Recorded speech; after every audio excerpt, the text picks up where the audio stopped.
This guy is so good at gambling, he's known as the god of gamblers.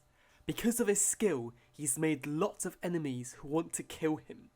One day, he gets in an accident and loses his memory. What will happen? Will his enemies be able to kill him? Or will he regain his memory and defeat his enemies? Welcome back to 10-minute recaps. Today, we'll be watching the classic 1989 Hong Kong film God of Gamblers. When the film starts, we're introduced to the eponymous God of Gamblers, Donald. Together with his wife and cousin Harvey, he's in Japan to compete against the best gambler in the country, Tanaka. They're competing to roll the smallest number out of 6 dice. After Tanaka rolls 6 ones, it appears as if Donald has lost.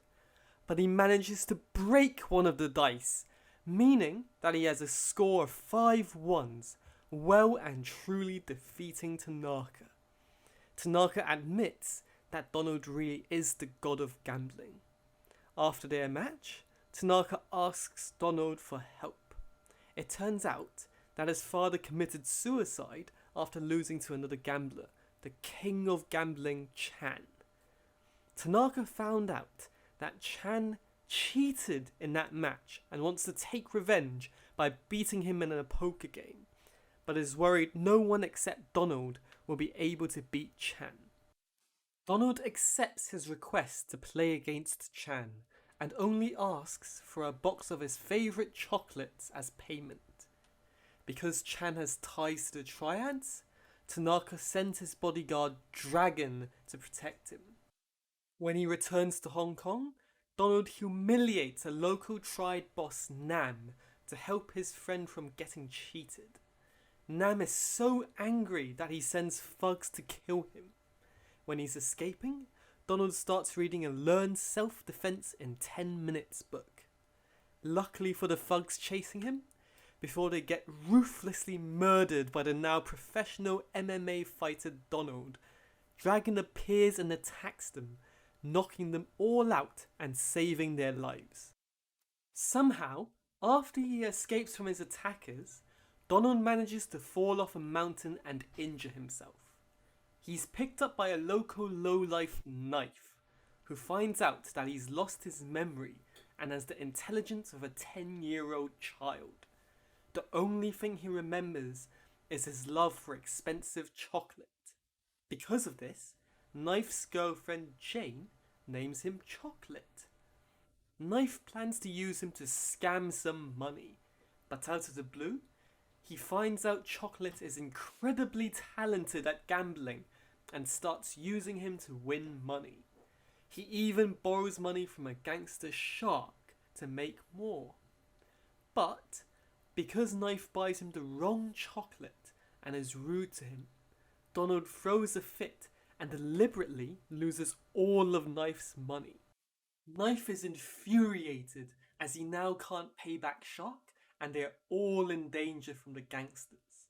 He wants to abandon Chocolate and hide, but changes his mind when he sees a mother hitting her child. In the time they've spent together, he's grown fond of Chocolate and views him as his son. So, he brings him along to hide from the gangsters in the motel. He even uses all of his savings to pay for Donald's medical fees, hoping to fix his memory. Meanwhile, Donald's wife has been looking everywhere for him after he disappeared more than a week ago, to no avail. Ever since Donald disappeared, Harvey has become increasingly unpredictable. He had always been jealous of Donald's talent, money, and beautiful wife, and with Donald gone, his perverted views came to the surface. One night, he tries to rape Donald's wife and accidentally kills her. She manages to record his crimes on a tape recorder, but Harvey finds and burns the evidence. Later, he meets with Nam and conspires to kill Donald so he can get out of Donald's shadow forever. Harvey has now become a full-blown villain. Going back to Donald and Knife, Knife is caught by Shark's men when taking Donald to the doctors and is tortured because he can't pay back the money. Jane comes up with a plan to save Knife. She tells Chocolate to pretend that he is the god of gamblers with his gambling talent, hoping that the god's reputation will scare Shark into letting Knife go. Even though the plan goes well and they successfully save Knife, this has given away Donald's position. Harvey and Nam's thugs find Donald and try to kill him, but luckily, Dragon appears just in time and saves them. In the battle that ensues, Harvey tries to kill Donald but is stopped by Knife. When running away, Donald is hit by a taxi. When he wakes up in the hospital, his memory is restored. Knife tries to warn him that Harvey tried to kill him, but Donald doesn't remember anything from the period that he lost his memory and doesn't believe his cousin would harm him. Soon, it's time for the poker match between Donald and Chan.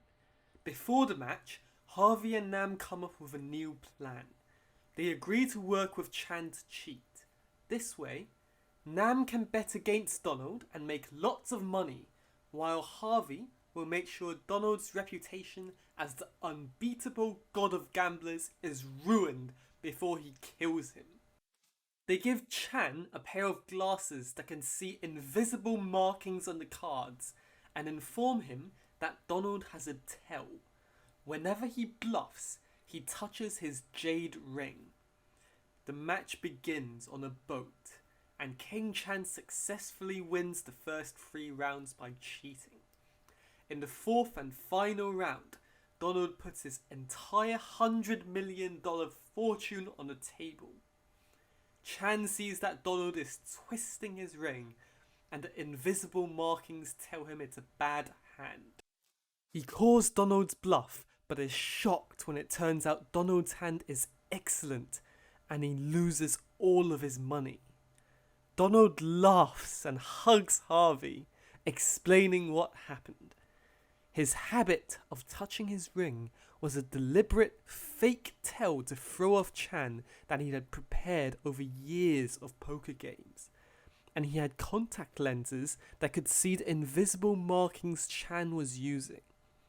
Chan assumes that Harvey has betrayed him, and his suspicions are confirmed when Harvey appears with a gun in his hand.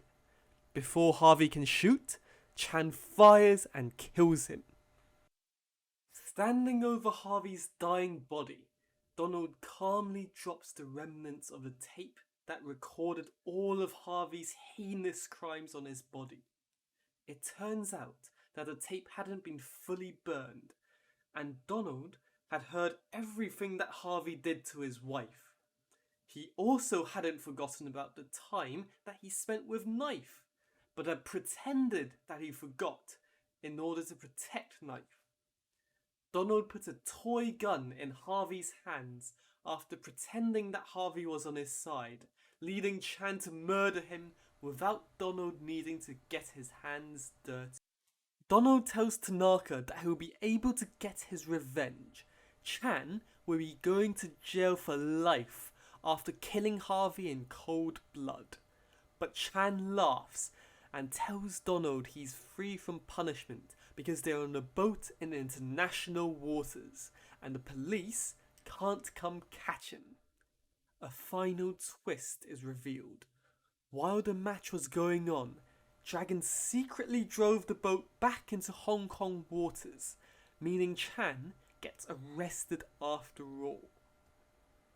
At the end of the movie, Donald takes Knife to Las Vegas to learn gambling with him. To see what happens to them in the sequel, don't forget to like and subscribe.